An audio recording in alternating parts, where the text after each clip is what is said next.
Bonjour à tous, bienvenue dans notre émission, notre plateau télé qui aura pour thème la culture en milieu rural. Nous sommes ici dans le cadre du festival Regarde sous tes fenêtres à Saint-Auban. Et nous avons un parterre d'invités que nous allons interroger justement sur cette thématique. Alors je vais vous présenter Madame Brigitte Madaceno, je le prononce bien, association Rue du Planet. Planet ou Planète Planet. Oui. Oui. Vous faites de l'opéra en milieu rural, ça va être très intéressant de développer ça. Madame Sadou, j'ai que votre prénom. Alors, les micros, hop, allez-y. Bonjour. Vous travaillez dans une librairie en milieu rural. Monsieur Linsolas, vous êtes chargé de mission culture au conseil départemental des Alpes de Haute-Provence. Madame Nathalie Vautier, le Café Quoi, salle de concert à Fort-Calquier, vous allez nous en parler plus en détail tout à l'heure. Madame Frédéric Faure, compagnie... Favre, c'est moi qui écris très très mal en fait. Hein. J'ai confondu le V avec le U. Compagnie Témoin, de la danse à Rayanne. Très bien. Et Amel, habitante de Saint-Auban, militante de la MJC et écrivain. C'est ce qu'on m'a... Oui, oui, ben je vais le dire quand même. Donc l'intérêt de ce plateau télé aujourd'hui, c'est d'essayer de s'interroger sur cette thématique-là, la culture en milieu rural. Nous venons d'Avignon et en plus on est en pleine période de festival d'Avignon, donc il y a une espèce d'effervescence aussi très urbaine là pour le coup, et on se pose la question de savoir comment vous vivez tout ça ici. Je pense qu'on va commencer par présenter 2-3 expériences. On va commencer avec vous, Madame Madaceno. L'opéra en milieu rural. Moi, ça m'interpelle parce que je suis déjà allé à l'opéra avec les architectures dont on est habitué.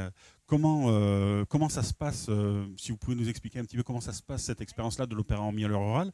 Et la question, en fait, c'est quelle connexion vous faites entre l'opéra et le milieu rural? Comment vous parvenez à mettre en œuvre Bien, vous avez parlé justement de l'opéra tel que la plupart des gens le conçoivent, c'est-à-dire dans une ville d'abord, et puis dans un établissement qui est un peu prestigieux. Il faut s'habiller pour aller à l'opéra, etc. Oui, il y a des Voilà, codes. oui, il y a des codes. Voilà. Mmh. Nous, ce qu'on a eu envie de faire avec Rue du Planet, c'est justement faire en sorte que tout le monde puisse connaître l'opéra et passer au-delà de cette limite qui fait un peu peur. Voilà. D'accord. Donc, le chœur qui est dans l'association Rue du Planet s'appelle d'ailleurs l'Opéra dans ma rue. Donc, ça veut déjà dire pas mal de choses. Donc, c'est une association qui groupe une trentaine de personnes, amateurs, mais qui s'entoure toujours de musiciens, solistes et danseurs aussi professionnels, pour justement permettre aux spectateurs d'avoir un opéra de qualité. Mmh. Donc ce qu'on fait, c'est qu'on se réunit tous les mois, on travaille pendant 2 ans, une année pour le chant et puis une autre année pour la mise en scène. Et au bout de ce travail, eh ben, on présente le spectacle au public. Donc là, on sort juste d'une expérience extraordinaire, un opéra tiré de Mozart, de la flûte enchantée de Mozart, qui s'appelle Les Mystères d'Isis, qu'on a pu jouer à Manosque 2 fois, à Fort-Calquier et à Gordes très récemment. J'imagine qu'il doit y avoir des contraintes particulières quand même pour mettre en œuvre, ne serait-ce qu'au niveau logistique. Vous jouez où? Vous jouez dehors? Alors, à Gordes, on a joué dehors, Mmh. dans le théâtre des Terrasses. Mais sinon, à Manosque, on était à Jean-le-Bleu et à Fort-Calquier, on était à l'espace Bonnefontaine. D'accord. Alors, à Manosque, on a eu une expérience très particulière, puisqu'en fait, on nous a donné la possibilité d'être en résidence pendant une semaine. Mmh. Et donc, la municipalité nous a laissé le théâtre, on a pu travailler pendant une semaine. Et en contrepartie, on a aussi invité des scolaires à venir assister aux répétitions, D'accord, ce qui est complètement dans la plaque, bien sûr. parce que ça permet aussi aux enfants de voir ce que c'est qu'un opéra, comment on répète, comment ça se passe avec les musiciens, avec les chanteurs. Donc il y a des primaires et des secondaires qui sont venus pour poser des questions aussi après la répétition et Bah, pour demander. justement, j'allais vous en parler au niveau des publics. Je suppose que, enfin, je suppose, vous allez nous répondre. Est-ce que Ouais. vous voyez une différence de public justement liée à la performance en milieu rural?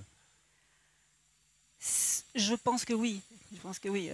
D'abord, quand on joue un opéra, nous, on a un public qui peut s'habiller n'importe comment. Oui. Voilà. Et puis qui ne paye pas très cher aussi, parce que cette notion est importante. Nous, on a des places qui vont de 16 à maximum 25 euros. D'accord.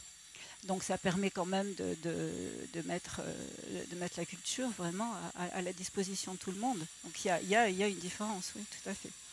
Et puis on essaie, pour faire venir les gens, on fait aussi tout un tas d'actions comme des flash mobs. On a fait un flash mob à Fort-Calquier, sur le marché. Ce qui permet aussi d'interpeller les gens, dire ah, tiens, ils entendent des gens chanter, ils viennent voir, et ça leur donne peut-être l'envie d'aller à un opéra alors qu'ils n'auraient jamais eu l'idée auparavant. D'accord. Voilà. Très belle expérience. Merci. Ouais. Sadou. Donc on me dit travaille dans une librairie en milieu rural. Qu'est-ce que ça veut dire? C'est la librairie Regain, donc, qui est à Reillanne. C'est une librairie spécialisée en musique classique aussi, donc, voilà, et en poésie. Donc effectivement, en plus d'être une librairie en milieu rural, il y a des choix qui sont assez exigeants. On a des propositions exigeantes aussi en littérature, je pense. Enfin, en tout cas, on essaie de se donner les moyens d'avoir une vraie proposition littéraire pour un large public. C'est pas évident, comme vous pouvez l'imaginer, parce que de toute façon, en ville ou en milieu rural, le métier de libraire a des énormes contraintes qui sont très très lourdes. Donc, alors peut-être d'autant plus en milieu rural, la question se pose. C'est toujours la même question, c'est la question du public, effectivement. Justement, le livre est depuis toujours un outil culturel. Comment vous maniez cet outil-là? Est-ce qu'il y a une contrainte particulière à le manier au niveau de la ruralité, dans la manière dont vous allez le mettre en œuvre, dans les publics, vous venez d'en parler, que vous accueillez? Comment ça se passe? Comment on le met en œuvre, comme tout le monde, sur les mêmes propositions que les autres libraires, je pense. C'est-à-dire que les gens viennent chez vous, vous déplacez pour vous rapprocher des publics? Oui. Donc, de par la spécialité en musique classique, la librairie Regain est présente sur le festival de la Roque d'Enterron pendant 1 mois et demi. Donc, effectivement, à ce moment-là, c'est l'occasion de sortir ce fonds-là et d'aller à la rencontre du public qui est intéressé par ce fonds. Et on sort effectivement les livres dans des festivals de poésie. On travaille avec un festival de poésie à La Ciotat. On s'entoure de partenaires, effectivement. Et au plus on sort les livres, au plus c'est efficace d'aller à la rencontre du public. Il y a aussi des contraintes dans le fait de sortir les livres. Rien n'est facile. Mais en même temps, c'est un défi, je pense, une librairie en milieu rural, une librairie spécialisée en plus. Un défi qu'on mène avec beaucoup de conviction et beaucoup de plaisir, parce qu'on aime ce qu'on fait. Et voilà. Il y a beaucoup de gens qui ont des représentations de la ruralité. Et moi, on m'avait posé la question par rapport à des bibliothèques itinérantes. C'était de savoir s'il y avait besoin d'un accompagnement particulier pour que les gens s'approprient les œuvres qui étaient proposées. Une sorte de médiation, vous entendez, par rapport au livre. On fait pas on fait pas ce. Enfin, on travaille avec l'école sur des ateliers, donc on peut entendre par là médiation. On invite des auteurs qui travaillent avec l'école, avec les enfants, et ça permet des rencontres, bien sûr. Oui. Après, des lectures aussi pour les enfants. Donc tout ce qui est en direction des enfants peut-être mérite un travail plus de médiation. Après, pour le reste des propositions. C'est au public de s'approprier les livres, et ce qu'ils font très bien, parce qu'ils sont grands quand même. Voilà, et je pense qu'il y a aussi en milieu rural des gens très intéressés par des littératures un peu exigeantes, qui sont d'une grande culture. Moi, je rencontre tous les jours des gens qui connaissent le milieu de l'édition sur le bout des doigts, et qui sont un vrai public pour nos propositions. Oui. Voilà. Il n'y a pas de relation de cause à effet entre la connaissance de l'objet culturel ou artistique et la ruralité. Ouais. Non, je dis ça parce qu'il faut casser des représentations. Oui. Oui, non, je pense qu'effectivement, mais de toute façon, même en centre-ville de Marseille, il y a des libraires pour qui c'est très difficile aussi de faire passer certaines œuvres. Je pense qu'on est peut-être plus trop dans ce clivage fort entre ville et ruralité, avec tous les nouveaux outils de communication. Après, comme vous disiez, on va peut-être plus avoir un problème d'afflux, c'est-à-dire en termes de nombre de personnes, mais pas en termes de qualité de rapport à l'œuvre proposée, je pense. C'est plus, c'est plus quantitatif que qualitatif. Voilà. Très bien, merci beaucoup. Merci à vous. Monsieur Linsolas, donc je rappelle, vous êtes chargé de mission culture au Conseil départemental des Alpes de Haute-Provence. Oui. Alors, votre avis nous intéresse. La question qui est posée, y a-t-il une différence dans la mise en œuvre des politiques culturelles entre le milieu rural et le milieu urbain? Alors, on pourrait supposer qu'il y ait des différences. Pour faire rapidement, quand même, il faut faire un portrait du département. On est vraiment là dans un milieu, vraiment un département rural. Il ne faut pas oublier que le département, c'est 150 000 habitants. Hein, donc avec les moyens d'un département de 150 000 habitants. C'est 200 communes. Et sur 200 communes, vous en avez 175 qui font moins de 200 habitants. Et sur les autres, eh ben, on arrive à peine, alors je parle de communes, je ne parle pas d'agglo, je ne parle pas de communauté de communes, mais on en a à peine quelques-unes qui dépassent le 20 000. Donc forcément, notre problématique est vraiment une problématique de territoire rural. Mais l'accès à la culture, que vous soyez en ville, elle reste la même, dans le sens où il faut toujours inciter les gens à venir. Alors on emploie le mot de consommer de la culture, c'est peut-être pas très politiquement correct, mais enfin, on est nous aussi. Je veux dire que c'est pas parce que vous habitez en ville et que vous avez 4 salles de spectacle que vous avez plus de facilité d'aller voir, de consommer ou en tout cas de participer à de l'activité culturelle. Ce que vous nous dites, c'est que vous ne modifiez pas forcément la manière dont vous allez mettre en œuvre les dispositifs de la culture au conseil départemental parce que c'est un département rural. Non, on est peut-être plus présent parce que justement, auprès de ces petites communes, et c'est pas péjoratif le terme de petite commune, on est beaucoup plus présent et on soutient les initiatives locales parce qu'on sait pertinemment que les communes à qui on pourrait s'adresser, ou en tout cas à qui les porteurs de projets comme Rue du Planet par exemple avec l'Opéra, si nous on n'est pas là pour donner le petit coup de pouce pour les aider, c'est pas ces petites communes-là qui le feront, malgré toute leur bonne volonté, en mettant à disposition qui des lieux, qui des espaces publics. Mais après, le nerf de la guerre, le financement, reste quand même encore un peu, même si c'est plus une compétence obligatoire, ça demeure quand même une compétence partagée pour le département. Oui, alors justement, c'est peut-être là où on pourrait distinguer la différence, c'est que le choix politique qui est fait au niveau du département d'aller sur cette compétence-là qui n'est pas obligatoire, il est fait dans un département rural, il peut ne pas l'être de la même manière dans un département beaucoup plus urbain, puisqu'il y aura d'autres partenaires institutionnels pour prendre le relais. Absolument. Et c'est en ce sens qu'aujourd'hui, notre action de développement culturel porte vraiment sur le secteur rural, et que peut-être que certaines agglomérations maintenant ou communautés de communes se sentent un peu délaissées de la part mais on essaye de rayonner sur le territoire parce que on peut estimer que l'agglomération de Manosque aujourd'hui peut se dispenser d'une aide départementale, ou en tout cas d'une aide appuyée du département, et que notre effort doit au contraire se mobiliser sur les petites communes et surtout sur les projets. Parce qu'encore une fois, nous, on n'est pas prescripteurs. Ce n'est pas le département qui dit il faut faire ça. Vous êtes accompagnateur. Voilà. Et on est là pour faire émerger des projets portés par les associations, le monde associatif. Voilà, notre rôle, il est là. On favorise, on facilite, on est des facilitateurs, on n'est pas des prescripteurs. D'accord, très bien. Je vous remercie. Madame Vautier. Oui, bonjour. Le Café Quoi, salle de concert à Fort-Calquier. Oui. Expliquez-nous un petit peu rapidement en quoi ça consiste. Alors, c'est une salle de concert de 300 places, avec une programmation très régulière, puisque de septembre à juillet, c'est un concert par week-end, enfin 2 concerts par week-end, un vendredi, 2 soirées par week-end qui sont Sur la période estivale. Non, sur la période toute l'année. Sur toute l'année. On ferme plutôt l'été, en fait, puisque l'été, il y a beaucoup de festivals et du coup, on a moins d'affluence. Voilà. Donc, c'est une salle qui existe depuis assez longtemps.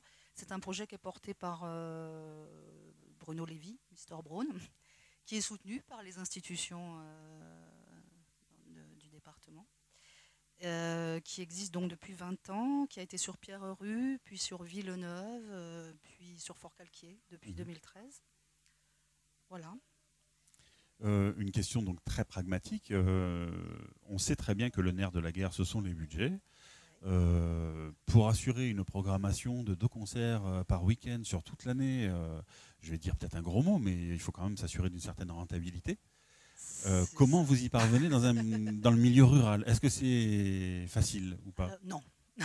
Je me doutais un peu de votre réponse. Je dirais à peu près la même chose que Sadou. C'est passionnel en fait. Ça existe parce qu'il y a la création au départ, parce qu'il y a une belle équipe de bénévoles qui travaillent sur le coin. Il y a 4 emplois sur la salle. J'ai perdu la question du coup. Je vous la difficulté. Ah oui, la difficulté de la oui. Payer des artistes 2 fois par week-end sur toute l'année, ça ne doit pas être si évident que ça. Alors, on travaille pas mal en co-réalisation. Je ne sais pas si vous savez ce que c'est la co-réalisation. En fait, c'est un partage des entrées avec l'artiste. D'accord. Ouais. Voilà. Et puis, on est soutenu par les institutions, par le département, par la région, voilà. Il y a la difficulté, effectivement, avec on s'est posé la question à un moment donné de la fréquence de la programmation, justement parce qu'il y a cette difficulté du public. Enfin, le public vient ou des fois vient pas. Enfin voilà, mais c'est vrai, il y a vraiment cette difficulté-là. Et le fait d'être en milieu rural, c'est quelque chose d'assez particulier, je pense. Je ne suis pas sûre qu'en ville ça se passe de la même manière. Ça nous oblige aussi à travailler avec les autres salles, avec les autres lieux qui ont la même qui ont à peu près la même activité. Donc ici, chez nous, ça parle du Café Pro et d'autres structures. Oui, le partenariat est indispensable. Le partenariat est indispensable. Il ne faut pas qu'on se fasse c'est pas une histoire de concurrence, mais en fait, quand il y a un festival, on ferme et on va les aider. Et bon, il y a vraiment on a eu organisé un festival qui s'appelait le Festival Différent Toi-même, un festival sur le handicap, où on a travaillé avec les structures, avec la mairie, avec le Café Pro. Il y a eu des soirées au Café Quoi, des soirées au Café Pro, des soirées en ville. Donc on élargit un peu ça en collaborant avec les structures extérieures. Et puis on a rajouté récemment une activité de spectacle pour enfants qui se tient le dimanche. Voilà, un peu de théâtre. Très bien, voilà. Super, merci beaucoup. Merci à vous. Madame Frédéric Favre, compagnie Témoin, donc de la danse à Rayanne. Quel style de danse? Alors, de la danse contemporaine. Donc, moi, je suis ici depuis 30 ans. Donc, j'ai bien vu l'évolution. Effectivement, quand je suis arrivée ici, maintenant, ça foisonne, hein, les associations, les cours, etc. Quand je suis arrivée, il n'y avait rien. Donc, c'est vrai que ça a été un petit combat quand même d'arriver avec une danse qui n'était pas du tout dans l'état d'esprit justement de la ruralité, etc., qui paraissait à l'époque assez hermétique. Et largement marquée par les représentations, pour le coup. Voilà, ouais. Donc, du coup, moi, je suis ravie de voir que tout ça s'est énormément développé. Moi, je voudrais quand même dire que la ruralité, c'est un grand mot et qu'on ne peut pas mettre toute ruralité dans le même sac, dans le sens où on est dans une région quand même assez particulière au niveau, en tout cas maintenant, peut-être pas il y a 30 ans, mais au niveau développement culturel et artistique, ça foisonne quand même de musiciens, de théâtre, de danseurs, de gens quand même qui sont très préoccupés par la culture, qui ne sont pas tous d'ici, hein, je veux dire, beaucoup de gens qui viennent d'ailleurs, qui ont fait un choix particulier par rapport à cette région. Donc je crois que quand même par rapport à ça, il y a une capacité de croisement, de fédérer les énergies, etc., qui est très moteur. Et ça fait qu'effectivement, on ne travaille pas chacun dans notre coin. Par rapport à la danse, moi, j'ai commencé par un parcours d'abord très pédagogique. L'idée, pour moi, c'était de surtout pas ouvrir une école de danse à un lieu fixe. C'était, moi, de me promener dans tous les villages, justement. Donc j'ai passé les 15 premières années ici à faire justement, des kilomètres. Comment vous faites ça donc? Alors l'idée c'était d'aller voir les mairies ou les personnes qui étaient donc en charge de ces salles polyvalentes et de venir proposer des cours réguliers. Alors la régularité est très importante, qui peut être lourde, mais bon voilà, moi j'avoue que ça fait 30 ans que j'ouvre régulièrement chaque année, en début d'année, mes cours. Bon maintenant, l'âge aidant, l'expérience, etc., je commence à reculer, je ne me fais pas tout le département comme je faisais avant, mais je pense que ça a été quand même un facteur comme ça d'ouverture.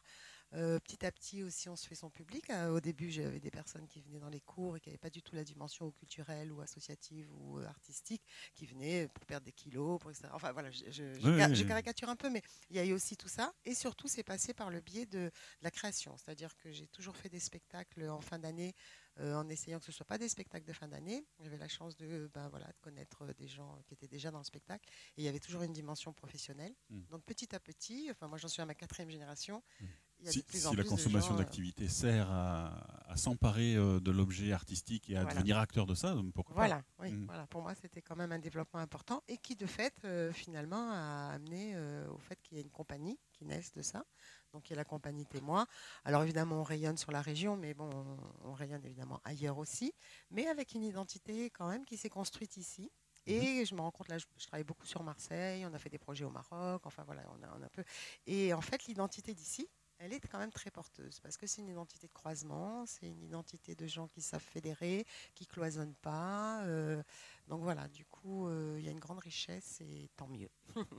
Donc la ruralité, ce n'est pas toujours un problème. Je pense que pour vivre en ce moment à Marseille sur des projets, je me rends compte qu'il y a vachement plus de facilité ici à faire du croisement et à fédérer les gens et à les tenir au courant et à aller dans le... Parce que finalement, en ville, c'est les grosses compagnies qui marchent. Il ne faut pas rêver. Les petites compagnies comme nous, en ville... elles sont aussi en galère qu'en ruralité, je peux vous le dire. À part Prège-Locage, à Aix ou à Marseille, on ne voit pas grand monde. Voilà. C'est sûr. Merci. On va rebondir sur ce point très positif. Amel, donc le micro bien sur le menton. Oui. Super. Vous êtes habitante de Saint-Auban, donc j'ai toujours habité. On vous a décrit comme étant une militante de la MJC et écrivain.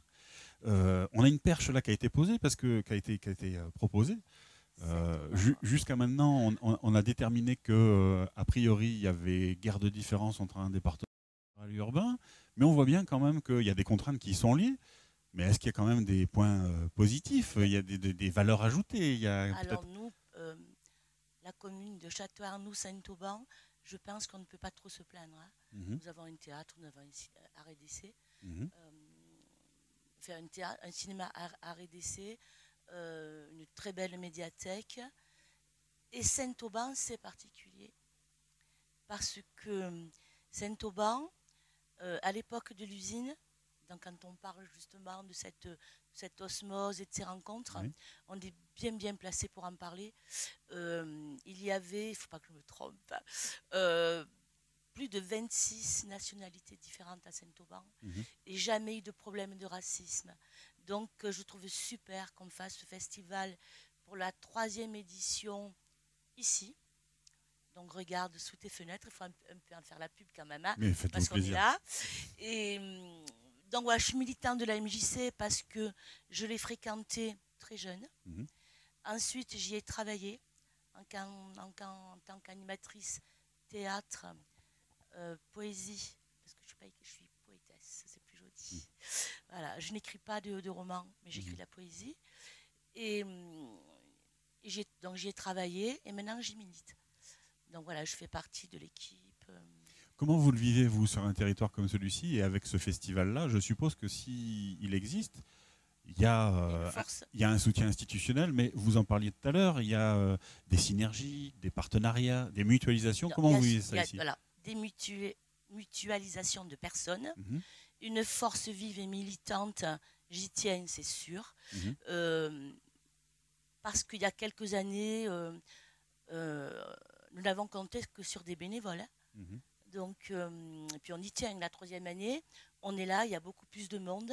Donc c'est pour ça que je tiens, quand on parle de militantisme, tous les gens qui sont là, je pense, savent ce que c'est.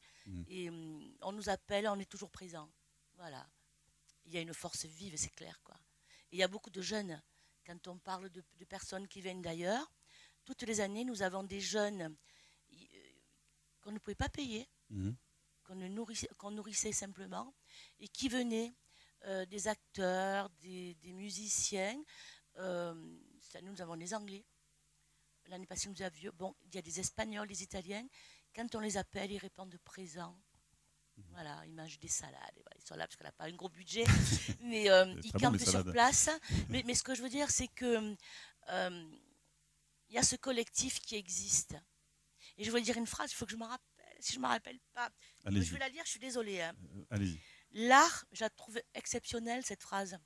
L'art est le fruit de la créativité des gens libres. Ça correspond complètement. Et on ne vend pas du loisir. Nous sommes une MJC. Donc, on ne vend pas, on éduque des jeunes. Voilà.